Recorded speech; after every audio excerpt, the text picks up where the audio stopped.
Hermano, alto. Sí, tú. Si debes salir de casa, usa cubrebocas. Colócalo y retíralo tocando únicamente las cintas elásticas. Debe cubrir totalmente nariz y boca. Lávate las manos antes y después de usarlo.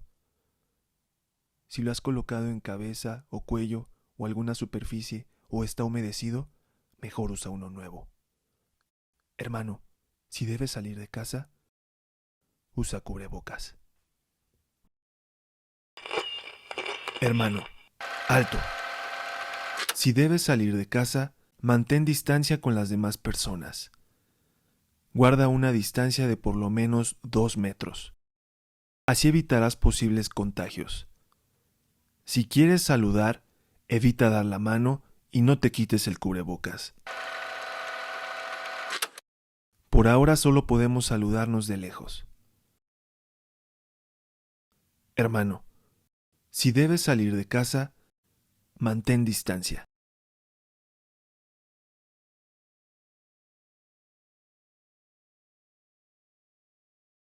Buenas noches, hermanos.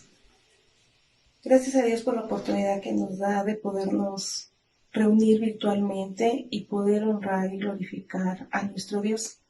Nos dice en Romanos 8:20, porque las cosas invisibles de Él, su eterno poder y deidad, se hacen claramente visibles desde la creación del mundo, siendo entendidas por medio de las cosas hechas, de modo que no tienen excusa. A ese Dios poderoso que creó el cielo, la tierra y el mar y todo lo que en ellos hay, que nos creó, que nos sustenta, es al que venimos a adorar. Inclinemos nuestro rostro y hagamos una oración.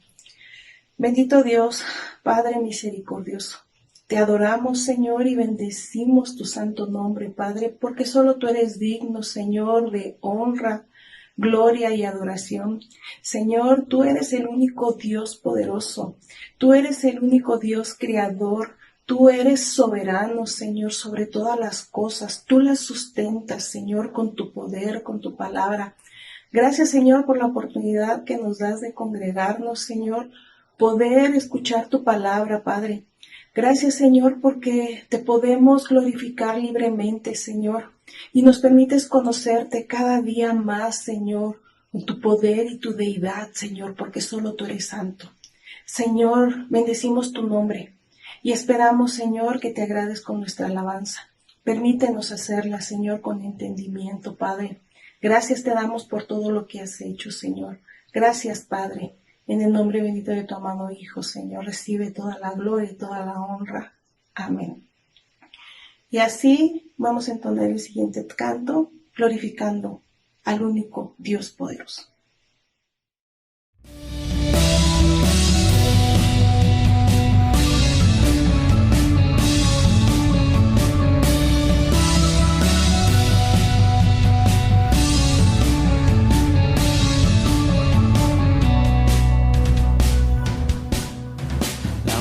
La razón de mi adoración eres tú, mi Jesús, mi único motivo para vivir. Eres tú, mi Señor, mi única verdad está en ti. Eres mi luz y mi salvación, mi único amor. Eres tu Señor y por siempre te alabaré. Eres todo poderoso, eres grande y majestuoso, eres fuerte, invencible y no hay nadie como tú.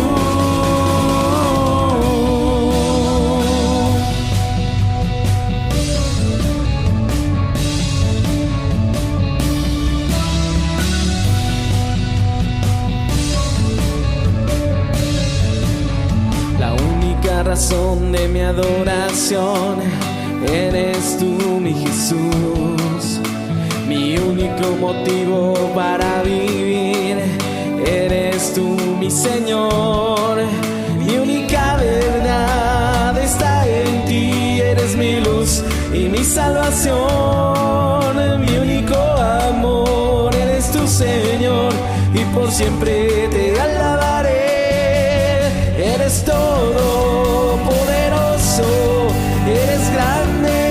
majestuoso. Eres fuerte, invencible, y no hay nadie como tú.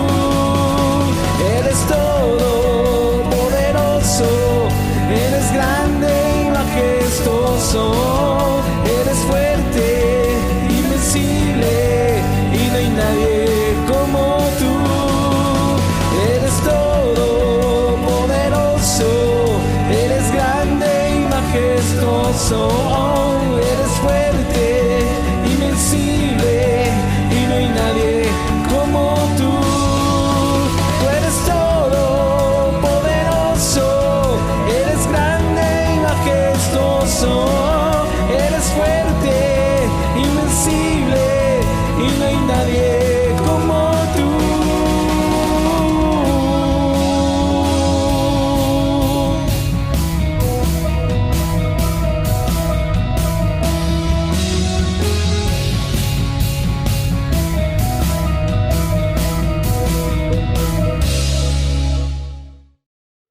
Bendito nuestro Dios, que gracias a esa confianza que tenemos en Él, podemos entregarle nuestra vida, porque sabemos que Él nos guía, porque sabemos que Él nos sustenta. Y dice en Efesios 3, del 14 al 16, por esta causa doblo mis rodillas ante el Padre de nuestro Señor Jesucristo, de quien toma nombre toda familia en los cielos y en la tierra, para que os dé, conforme a las riquezas de su gloria, el ser fortalecidos con poder en el hombre interior por su Espíritu. Gracias a Dios, porque esa es nuestra confianza, porque Él con poder obra en cada uno de nosotros y nos ayuda y nos sustenta y nos fortalece con su poder, y en Él confiamos. Gracias a Dios.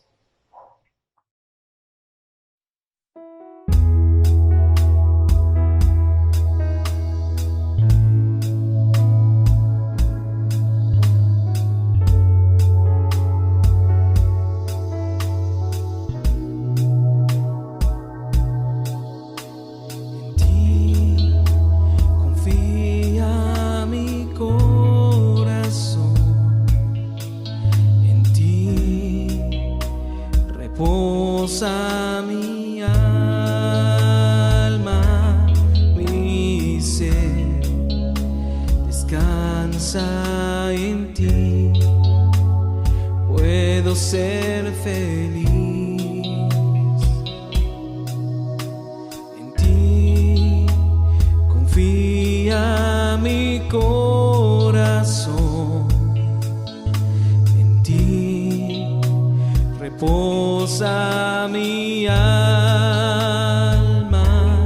mi ser, descansa en ti, puedo ser feliz,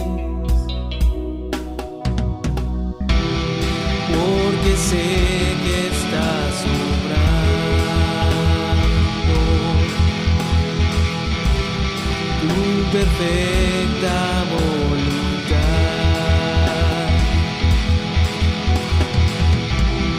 en mi vida. Estás obrando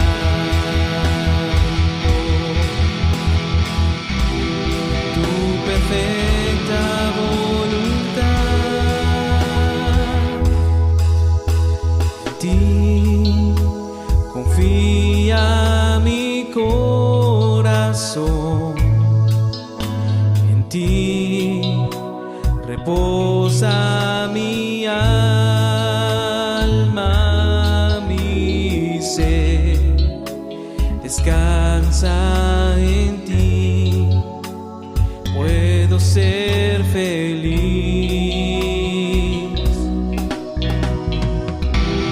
porque sé que estás obrando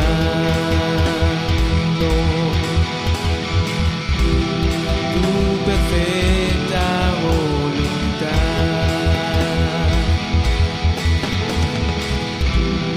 en mi vida. Estás obrando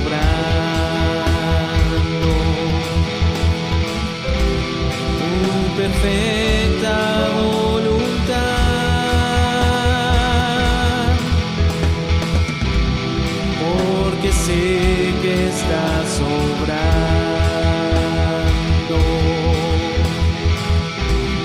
Tu perfecta voluntad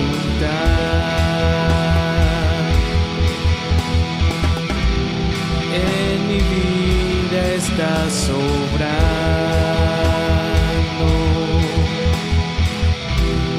Tu perfecta voluntad,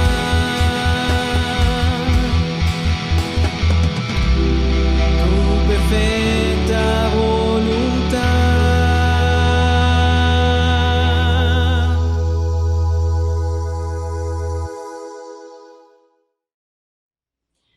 Gracias a Dios porque solo Él es único, único y poderoso. Y dice la Escritura que es un Dios de amor. Dice que Él por amor envió a su Hijo a morir por nosotros. Envió a su Hijo para pagar el precio. Y nosotros hemos sido librados de ese castigo que fue recibido en su amado Hijo. Y gracias también a su amor podemos, a pesar de nuestras dificultades, conocer y saber que Él está presente en la angustia, en el temor, en la enfermedad. Gracias a Dios por ese inmenso amor que tiene para nosotros. Entonemos el siguiente canto.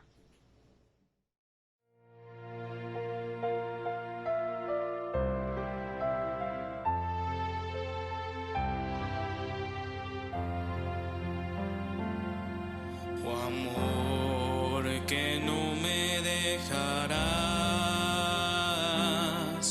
descansa mi alma siempre en ti, es tuya y tú la guardarás, y en el océano de tu amor más rica al fin será. Oh luz que en mi sendero vas, mi antorcha débil rindo a ti, su luz apaga el corazón, seguro de encontrar en ti más bello resplandor. Oh gozo que a buscarme a mí viniste con mortal dolor, tras la tormenta el arco vi, y ya el mañana yo lo sé, sin lágrimas será. Oh cruz que miro sin cesar, mi orgullo, gloria y vanidad,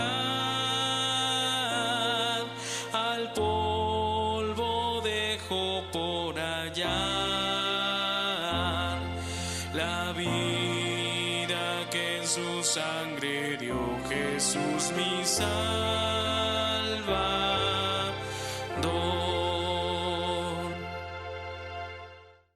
Dios que obra su perfecta voluntad en cada uno de nosotros. Y podríamos decir, como dice el apóstol Pablo, sea que vivamos o que muramos, del Señor somos. Y así le doy paso al portador de la palabra en esta tarde, al hermano Óscar Almaguer.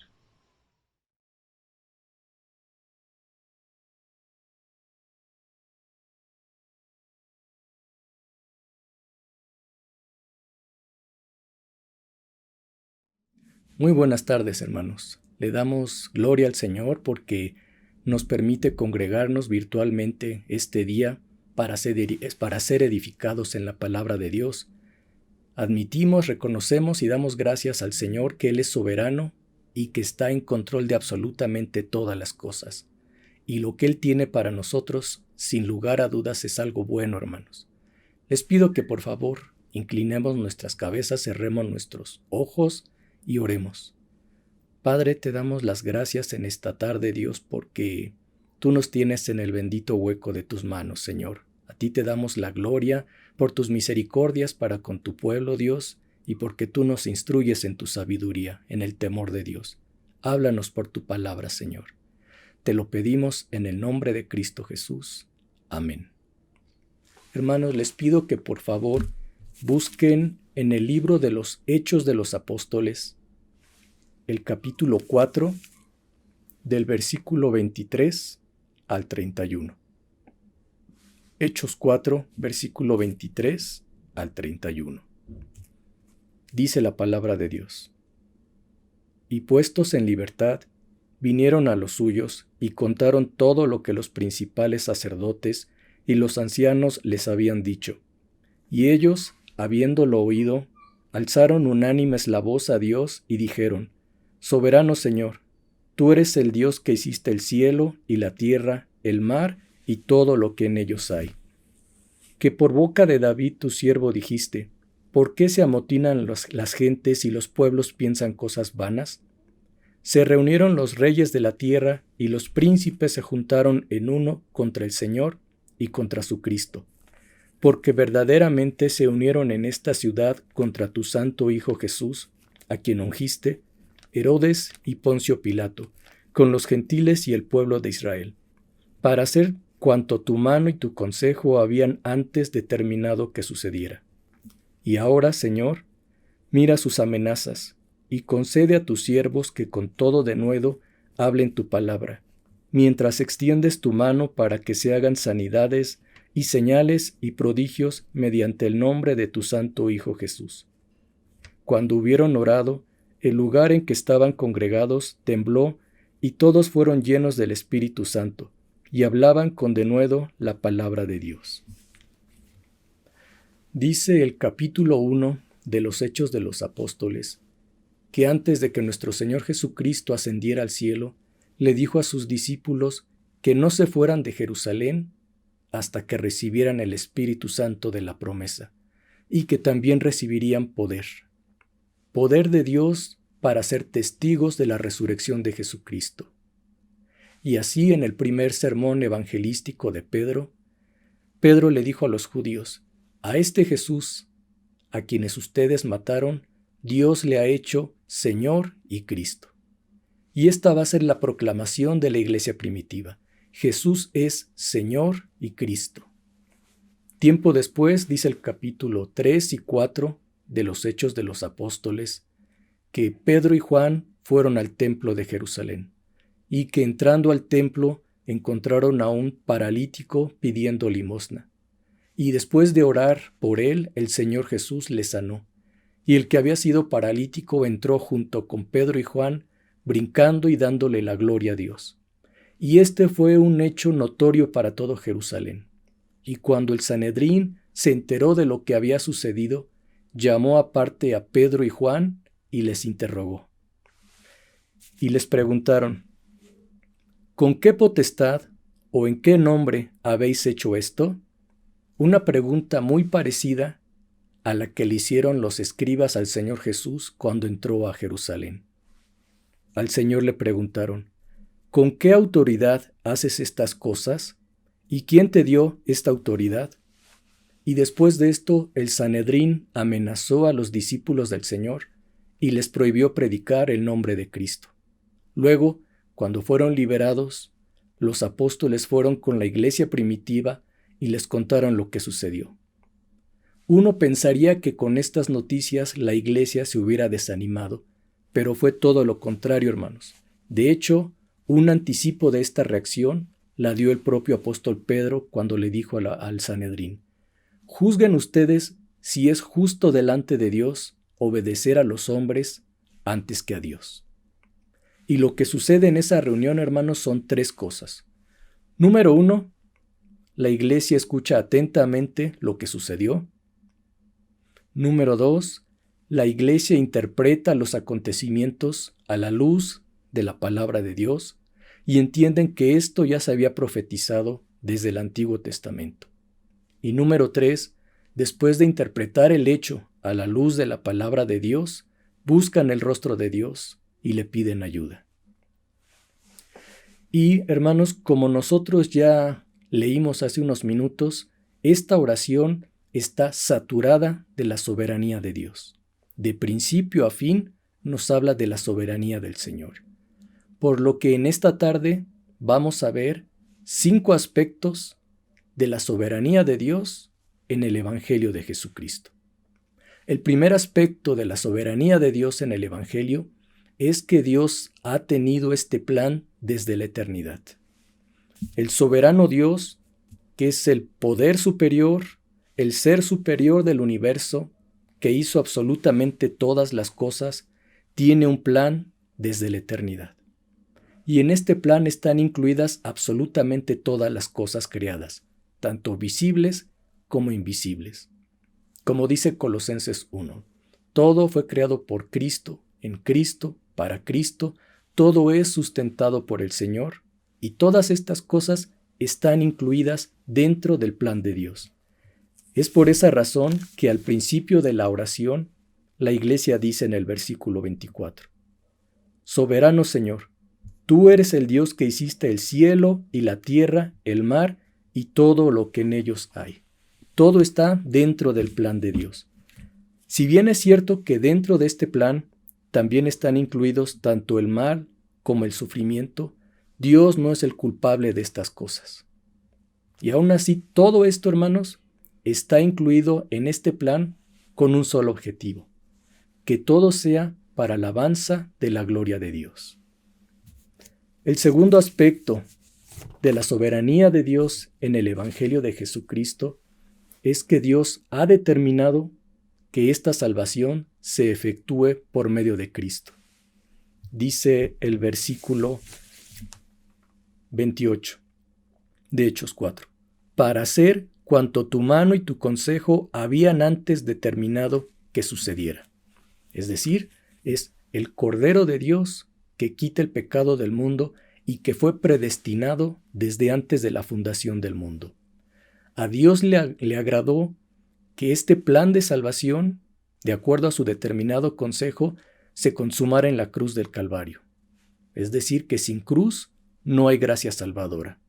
Pero es la cruz de Cristo algo así como una llave que arranca la gracia de Dios, que es esa gracia de Dios que ha sido puesta en marcha y ahora nosotros somos beneficiarios de esto, porque así le plació al Señor.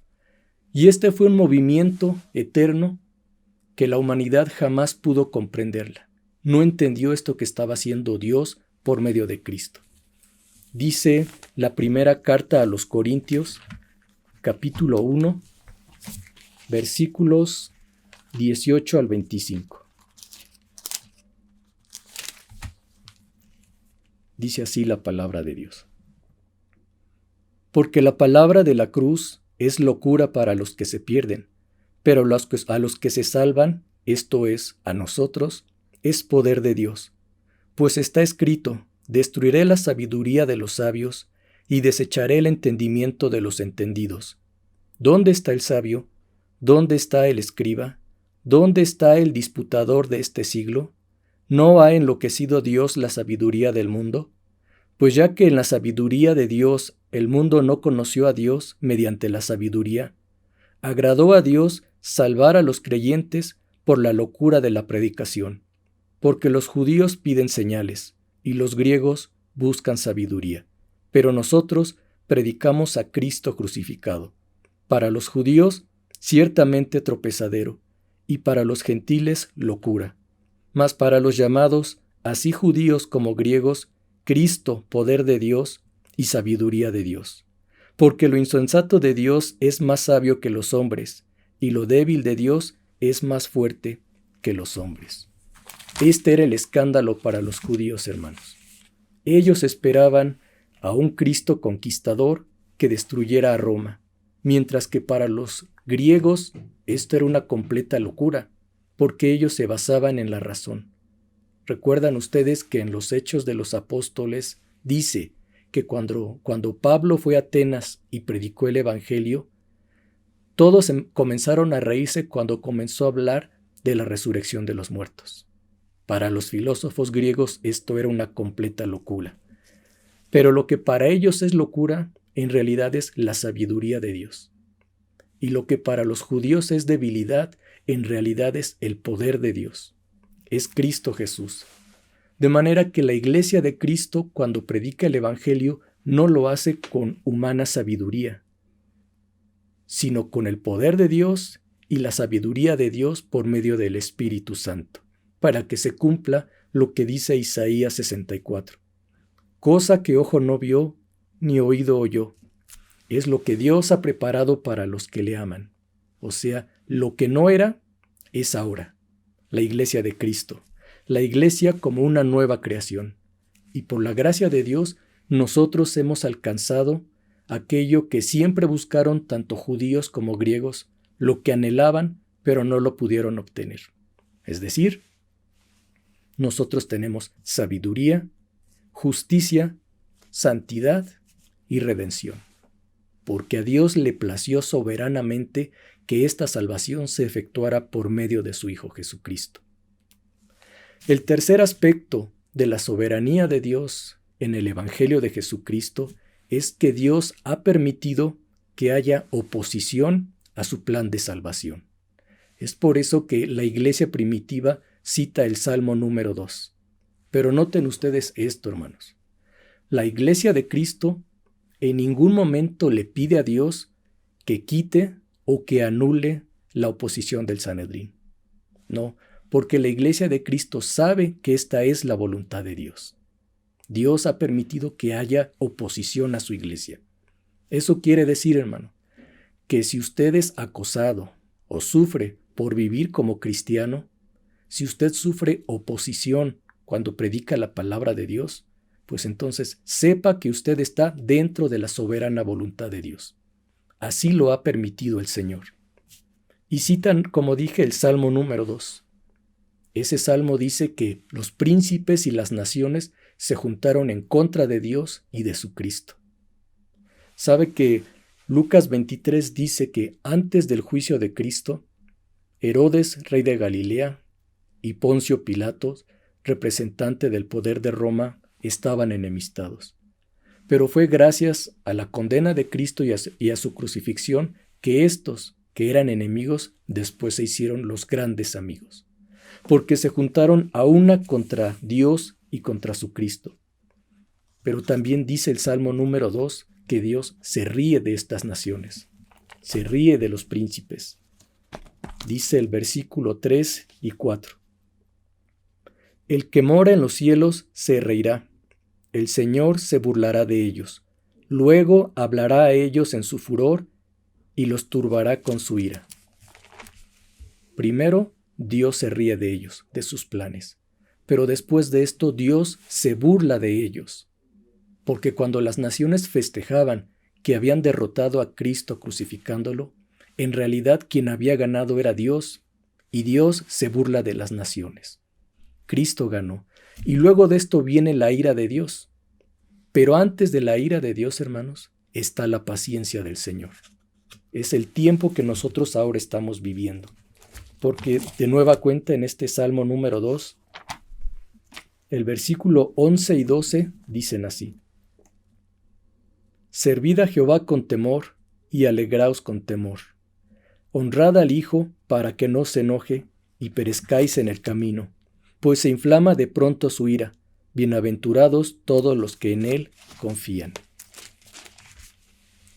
Dice, arrepiéntanse y honren al Hijo de Dios antes de que se inflame su ira. Antes de la ira de Dios, ustedes confiesen que Jesús es Señor y Cristo, como lo proclamaba la iglesia primitiva, hermanos. Este es el tercer aspecto de la soberanía de Dios. Dios ha permitido esto para su iglesia, que haya oposición. El cuarto aspecto de la soberanía de Dios en el Evangelio de Jesucristo es que Dios también ha determinado que su iglesia sea victoriosa. Si nosotros analizamos, hermanos, siempre la iglesia ha tenido que luchar contra algo o contra alguien. Está permitido. Aunque claro está que en este tiempo no faltará algún predicador que diga, yo decreto o yo declaro que ninguna autoridad se va a oponer al Evangelio. Quizá algún cristiano diga, yo reprendo a los demonios y los ato en el infierno para que nadie se oponga a la predicación del Evangelio. Esto no es así, hermanos, porque si estamos en una guerra espiritual, necesariamente tiene que haber oposición. Pero Dios, como dije, ha determinado que su iglesia sea victoriosa, enfrente lo que enfrente. Si nosotros recordamos el mensaje a las 7 iglesias del Apocalipsis, todas estaban combatiendo contra algo o alguien. Y así, Éfeso luchó contra los Nicolaitas. Era una herejía que mezclaba doctrina bíblica con filosofía pagana. Esmirna luchó contra los ataques de los judíos y después tuvo una persecución. Por unos días, las autoridades echaron a la cárcel a algunos cristianos. Pérgamo vivía donde estaba el trono de Satanás. En esa ciudad estaba el altar dedicado a Zeus Sóter o Zeus Salvador para los griegos, y posteriormente en esa misma ciudad se construiría el primer templo dedicado al emperador, a César como si fuera Dios. Y con el tiempo en esa ciudad de Pérgamo fue creciendo más y más el acoso para que los cristianos confesaran que César es Señor. Luego Tiatira tuvo que luchar contra una falsa profetisa, aquí llamada Jezabel, que enseñaba a la iglesia a cometer actos idolátricos, a vivir licenciosamente. Para ella no había ningún problema que por una parte uno se confesara cristiano, pero por otra parte pecara como el mundo. Inculcó también algunas doctrinas ocultistas o diabólicas. Filadelfia también tuvo que luchar contra el ataque de los judíos que se oponían al Evangelio, y la iglesia de la Odisea vivía en un ambiente sumamente peligroso, hermanos. Una ciudad licenciosa, próspera económicamente. Parece ser que estos cristianos no sufrieron persecución como otros, pero sí era un ambiente tan frío, tan mundano, que podía afectar a la iglesia de Cristo. Y a todas estas iglesias, el Señor les hace una misma exhortación: al que venciere. Al que venciere, le daré del árbol de la vida. Al que venciere, no sufrirá daño de la muerte segunda. Le daré un nombre nuevo. Al que venciere, le daré autoridad sobre las naciones. Le daré vestiduras blancas. Al que venciere, le haré columna en el templo de mi Dios, y no saldrá de ahí jamás. Servirá al Señor de día y de noche. Al que venciere, le dejaré que se siente en mi trono. Y de hecho la iglesia de Cristo ya es victoriosa en Jesús. La epístola a los Romanos nos dice que en Cristo somos más que vencedores. Mateo capítulo 16, versículo 18 dice que ni las puertas del Hades podrán contra la iglesia de Cristo. Esto significa que ni la muerte puede derrotar a un cristiano. Al contrario, cuando un cristiano predica el Evangelio del Cristo resucitado, al mismo tiempo está proclamando su victoria sobre la muerte en el Señor Jesucristo, porque ese es el diseño para su iglesia. Nos ha hecho victoriosos en Jesús. Y el quinto aspecto de la soberanía de Dios en el Evangelio de Jesucristo, hermanos, es que Dios soberanamente ha dado a su iglesia lo necesario para que proclame a Jesús. ¿Cuál fue la petición de esta iglesia, hermanos? Señor, danos denuedo. O sea, permítenos predicar con valentía el Evangelio. Permítenos predicar a Jesús con toda libertad, además de señales y prodigios. En otras palabras, permítenos andar como Jesús anduvo, predicando el Evangelio, pero también haciendo milagros y señales, para que el mundo se convenza. Esto es, y aunque no lo dice la oración, va incluida también la sabiduría, hermanos, porque es la palabra de Dios la que nos da paz en medio de las dificultades. Es la palabra de Dios la que nos da dirección y discernimiento en medio de un problema. Porque, ¿qué sucedería si hay un predicador con denuedo, o llamémosle elocuencia, que brinca, que grita, que levanta las manos, pero su predicación no es bíblica? ¿de qué serviría, hermanos? ¿O qué sucedería si la iglesia hace señales y prodigios, pero no proclama el nombre de Jesús? O sea, ¿qué hubiera pasado si Pedro y Juan, después de orar por el paralítico que fue sano, se hubieran callado y no hubieran proclamado a Cristo? ¿A quién se le hubieran atribuido esos milagros, hermanos? Entonces, siempre la predicación del Evangelio debe ir acompañada de denuedo, señales y prodigios y también sabiduría, conocimiento de la palabra de Dios. Esto no se puede separar. Y si esta fue la petición de la iglesia, ¿cuál fue la respuesta del Señor? La llenura del Espíritu Santo. Esta iglesia hace unas semanas o meses antes, en el Pentecostés, había sido llena del Espíritu Santo. Dice la palabra que el aposento alto se llenó de un viento recio y lenguas de fuego que se repartieron sobre los cristianos. Pero ahora lo que sucede es un temblor y de nuevo la llenura del Espíritu. ¿Por qué razón, hermanos? ¿Por qué si ya habían sido llenos del Espíritu, necesitaron ser otra vez llenos del Espíritu Santo? Era necesario para hacerle frente a este reto que tenía por delante la iglesia: predicar en medio de la oposición. Eso significa que si usted ya experimentó la llenura del Espíritu hace unos meses o años, es necesario que vuelva a vivir la llenura del Espíritu Santo. Y así constantemente en su vida como cristiano. ¿Por qué? Porque esa es la voluntad de Dios para su iglesia. Eso es algo que está disponible para todos los cristianos. Aunque también es cierto que no todos los cristianos han experimentado esta llenura del Espíritu Santo.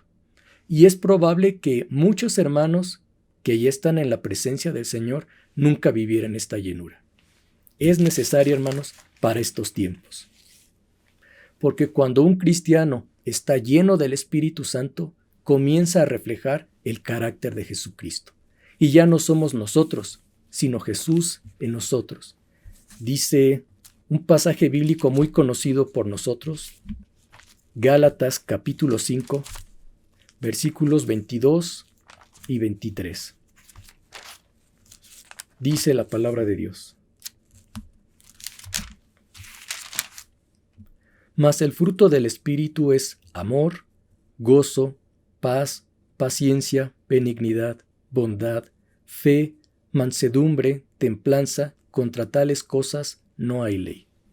Cuando damos fruto del Espíritu Santo, entonces el mundo no nos ve a nosotros, sino a Jesús a través de nosotros. Cuando un cristiano está lleno del Espíritu Santo, el Espíritu de Dios lo impulsa a predicar a Jesucristo. No nos podemos callar de aquello que nosotros hemos sido testigos. Dar de gracia lo que de gracia recibimos. Y cuando un cristiano está lleno del Espíritu Santo, tiene una vida de adoración, de acción de gracias y también de obediencia. Porque el cristiano es un ser lleno de obediencia. Dice Efesios capítulo 5, versículo 19 al 21. Hablando entre vosotros con salmos, con himnos y cánticos espirituales, cantando y alabando al Señor en vuestros corazones, dando siempre gracias a Dios por todo al Dios y Padre, en el nombre de nuestro Señor Jesucristo. Someteos unos a otros en el temor de Dios. Esto es lo que dice la palabra de Dios. Entonces, primeramente, hermanos, nuestra vida es de adoración al Señor. Le alabamos, nos ofrecemos a Dios como un sacrificio vivo. Es una vida de acción de gracias, donde le damos gracias al Señor por todo y en todo, y es una vida de obediencia. Obediencia primeramente a las autoridades religiosas puestas por Dios, pero también obediencia a las autoridades civiles, sea del orden federal, estatal o municipal. Porque en verdad, hermanos, lo menos importante es al partido político al que pertenecen. El partido político que sea, Dios soberanamente puso a ese gobernante. Dios pone y quita reyes. Y nosotros somos personas, hijos obedientes. Y para concluir, hermanos, ¿por qué razón los gentiles y los judíos no pudieron encontrar a Cristo? ¿Por qué no entendieron la sabiduría de Dios? Los griegos no pudieron porque estaban ciegos por el pecado, porque sus filosofías, en lugar de acercarlos a su Creador, los alejaron.